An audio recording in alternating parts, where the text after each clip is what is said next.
सरकार भी करुँच mission merit किंतु आम गत थर 51 पिला नहीं एथर 102 पिला नेलु किंतु 51 रो जो रिजल्ट थिला एथर मासे परे से जितेबाला 3 दिन 2 राति रखा विभिन्न करिकुलर एक्टिविटीज सह पाठ पढ़ा और पाठ को गुरुत्व देवा से गोटे 21 जन एक्सपर्ट टीचर टीम करके पढ़ेवा पर आम देखलु पाखापाखि 5% मार्क से ग्रोथ हो प्रीवियस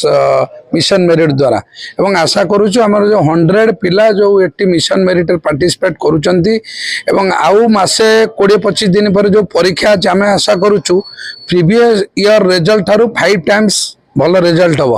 19-20 पिला 80% ऊपर मार्क रखते मांगा ब्लॉक रू आशा करुचु एथर पाखापाखि 80 ରୁ 100 जन पिला भल मार्क रखिए एबव 80% एवं ए ट्रेंड जदि डेभलप कला आम आसंता वर्षे 2 वर्ष पर आउरी ए कथाटा आगू नहीं पार गत काली आम जिला परिषद मीटिंग रे एटा आलोचना पर जिलापाल महाशय और डीओ महाशय गत काली एक कैंसलेशन ऑर्डर देइचंती मु भी आपण बाबू दउची जे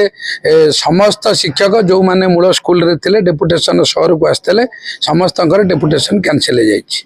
एवं हाँ जिला सर आशा करूछु जो कैंसिल हेछि समस्त मूल स्कूल रे पाठ पढ़ा द्वारा आउरी रिजल्ट 2-5% भल होई पारे।